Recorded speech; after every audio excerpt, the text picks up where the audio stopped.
Selamat pagi, salam sejahtera. Terima kasih kerana bersama dengan saya di Nazilin Unity Channel. 2 jam selepas pengumuman, kononnya pencen penjawat awam dihapuskan. Ini reaksi daripada netizen yang benar-benar mengejutkan kita semua. Kata netizen, hapus dulu pencen menteri, wakil rakyat sebelum nak mansuh pencen penjawat awam. Seiring cadangan pelaksanaan skim tidak berpencen kepada penjawat awam baharu, pengguna media sosial hari ini menuntut langkah ini dikuatkuasakan terlebih dahulu kepada semua lantikan politik. Selain membabitkan menteri dan timbalan menteri, reaksi pengguna media sosial menerusi komen di Facebook berita harian online, mahukan langkah sama turut diambil terhadap wakil rakyat, membabitkan ahli parlimen dan juga ahli Dewan Undangan Negeri ADUN. Terdahulu, rancangan melaksanakan skim tidak berpencen kepada penjawat awam baharu itu dimaklumkan Timbalan Perdana Menteri Datuk Seri Dr. Ahmad Zahid Hamidi pada sidang medianya sempena lawatan kerja beliau ke Ibu Pejabat Angkatan Pertahanan Awam Malaysia APM di Kajang pagi tadi.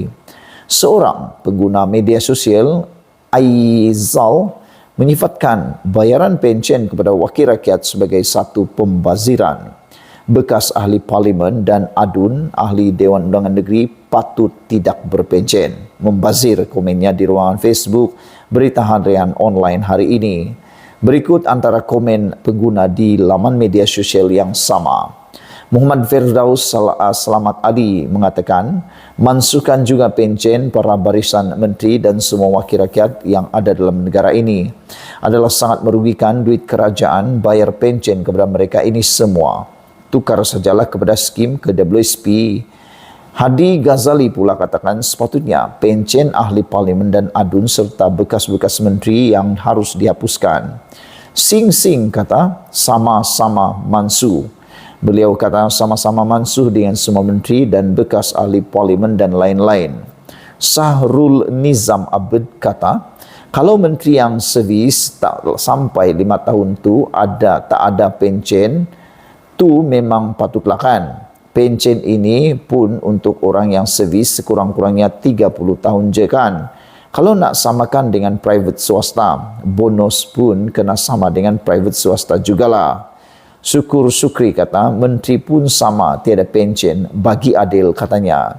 Den Nazri kata, buat sekali kepada YB, menteri dan seangkatannya baru adil. Ni jadi sepenggal berkhidmat dah boleh dapat full penuh pencen katanya. Muhammad Zahiri kata pencen menteri, ADUN dan ahli parlimen patut sangat dimansuhkan. Sementara itu ada juga dalam kalangan netizen yang menganggap wajar jika pemansuhan skim bayaran pencen hanya membabitkan wakil rakyat saja bukannya semua penjawat awam. Sebagai contoh, Rashid Hamad melalui komennya berkata, pemansuhan pencen khusus untuk barisan menteri dan wakil rakyat sahaja. Pencen penjawat awam dikekalkan dan perlu ditambah amaunnya. Jabatan Perkhidmatan Awam ketika ini sedang menerajui kajian sistem saraan perkhidmatan awam yang akan menjadi dasar baharu kerajaan khususnya berkaitan kaedah berpencen penjawat awam. Ketika ini, semua penjawat awam diberi 2 skim pencen pilihan sama ada untuk menerima bayaran pencen tetap sebulan selepas berpencen atau mencarum di KWSP. Minggu lalu, laporan interim satu kajian sistem saraan perkhidmatan awam SSPA sudah pun diserah kepada Perdana Menteri Datuk Seri Anwar Ibrahim oleh Ketua Setiausaha Negara Tan Sri Muhammad Zuki Ali bersama Ketua Pengarah Perkhidmatan Awam KKPA Datuk Seri Wan Ahmad Dahlan Abdul Aziz. Dipetik daripada sabudin.com, sumber daripada beritaharian.com. Sekian dulu untuk kali ini. Jangan lupa tinggalkan komen anda, tekan butang subscribe. Kita jumpa lagi. Bye-bye.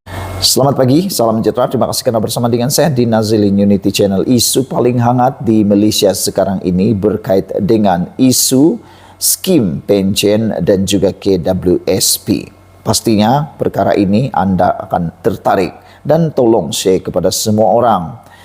Netizen sekarang sedang bercakap tentang penghapusan pencen penjawat awam. Ini adalah huraian yang panjang lebar yang pasti menarik hati anda. Sebelum nak hapuskan pencen penjawat awam, apa kata? Perdana Menteri dan Menteri-Menteri secara sukarela tolak pencen terlebih dahulu. Berikutan keputusan Kabinet sebagaimana diumumkan Timbalan Perdana Menteri Ahmad Zaid Hamidi semalam bahawa lantikan penjawat awam baharu berstatus tetap selepas ini tidak lagi menikmati skim pencen. Libasan paling popular untuk menghentam kerajaan yang kedengaran ialah kenapa pencen untuk menteri dan wakil rakyat tidak dihapuskan terlebih dahulu. Yang turut bersuara sedemikian selain sebahagian besar netizen melalui pelbagai platform media sosial adalah pergerakan pemuda UMNO sendiri.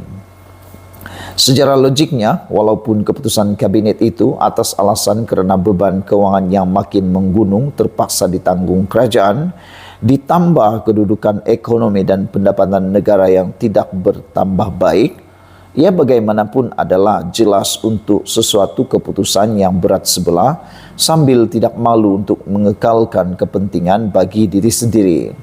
Ini kerana kabinet yang terdiri daripada orang-orang politik dilihat hanya membuat keputusan yang menjejaskan pihak lain tetapi tetap menguntungkan masa depan mereka. Sepatutnya jika benar beban kewangan yang menjadi kekangan sementara pencen untuk penjawat awam pengambilan baharu dilihat wajar untuk dimansuhkan, ia perlu didahului dengan penghapusan semua pencen untuk orang-orang politik, merangkumi Perdana Menteri, Timbalan Perdana Menteri, Menteri-Menteri, Timbalan Menteri, Ahli Parlimen, Ahli Dewan Negara, ADUN, Menteri Besar, Ketua Menteri, Exco Kerajaan Negeri dan juga setiausaha-setiausaha politik. Lagi pula, syarat untuk penjawat-penjawat politik berkenan dibolehkan menikmati pencen hanya dengan berkhidmat sekurang-kurangnya 3 tahun sejak saja berbanding penjawat awam yang kena berkhidmat berpuluh-puluh tahun sehingga bersara dan hanya selepas itu barulah ada pencen untuk kehidupan selepas bersara. Jika kerajaan bertukar setiap 5 tahun sekali, begitu juga kiranya setiap kali pilihan raya diadakan, ahli parlimen dan ADUN yang menang sentiasa bersilih ganti. Bayangkan berapa banyak wang negara perlu dibelanjakan untuk membayar pencen orang-orang politik. Lebih parah termasuk yang kaki tidur, kaki bonteng dan tidak pernah bercakap walau sepatah pun sepanjang 5 tahun sidang parlimen dan Dewan Undangan Negeri diadakan. Di sebalik mereka itu tetap megah membuat gelaran yang berhormat ke sana sini tetapi turut sama beroleh pencen juga. Bukankah golongan ini patut terlebih dahulu dimansuhkan pencennya? Sebab itu, jika kerajaan benar-benar mahu dilihat bersikap adil dalam penghapusan pencen kekitangan awam ini, tiada pilihan melainkan ia mesti dimulakan dengan memansuhkan pencen orang politik terlebih dahulu. Dalam hal ini adalah amat mulia dan terpuji jika Perdana Menteri Anwar Ibrahim sendiri dapat mengetuai semua penjawat awam yang dilantik selepas PRU 15 lalu untuk tampil secara sukarela memulai persetujuan menolak pencen masing-masing sebagai tanda prihatin kepada kedudukan kewangan negara.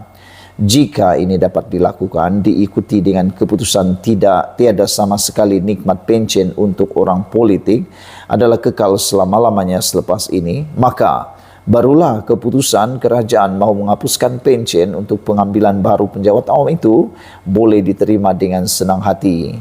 Ini tidak, pencen untuk penjawat awam hendak dihapuskan tapi pencen bagi diri sendiri sentiasa dikekalkan. Tambahan lagi, buruk benar wajah masa depan negara jika orang politik yang sifatnya datang dan pergi dalam kerajaan terus menikmati pencen sedangkan penjawat awam yang bekerja sampai ketua tidak lagi menikmatinya. Selain itu, yang pasti tiada tindakan memansuhkan pencen untuk pengambilan baharu kekitangan awam ini turut memberi kesan berangkai kepada kerajaan semasa. Di samping kerajaan menjadi tidak popular dan perkhidmatan awam bukan lagi suatu tarikan untuk rakyat bekerja, pasti juga wujud tohmahan bahawa kerajaan yang ada tidak lagi berpihak kepada orang Melayu. Tidak menafikan bahawa lebih 95% daripada kaki tangan awam dalam pelbagai sektor adalah terdiri daripada orang-orang Melayu. Bahkan dalam keadaan sebanyak keadaan, Sektor awamlah satu-satunya lapangan kerja yang dilihat sebagai tempat orang Melayu mencari rezeki yang boleh menjamin urusan kehidupan mereka sehingga ke liang kubur. Bersediakah gabungan parti dalam kerajaan sekarang menghadapi hambatan politik daripada parti lawan jika mereka memainkan isu tersebut mulai sekarang hingga PRU 16 akan datang? Lebih buruk jika ada parti pembangkang pula tampil dengan ketegasan untuk terus mempertahankan pencen kekitaan awam jika mereka diberi kuasa selepas PRU akan datang. Mampu lagikah PHBN mengekalkan kuasa pemerintahan yang ada ini? Ditulis oleh sabudinhusin.com, dipetik daripada sabudin.com. Sekian dulu untuk kali ini. Jangan lupa tinggalkan komen Anda, tekan butang subscribe. Kita jumpa lagi. Bye-bye.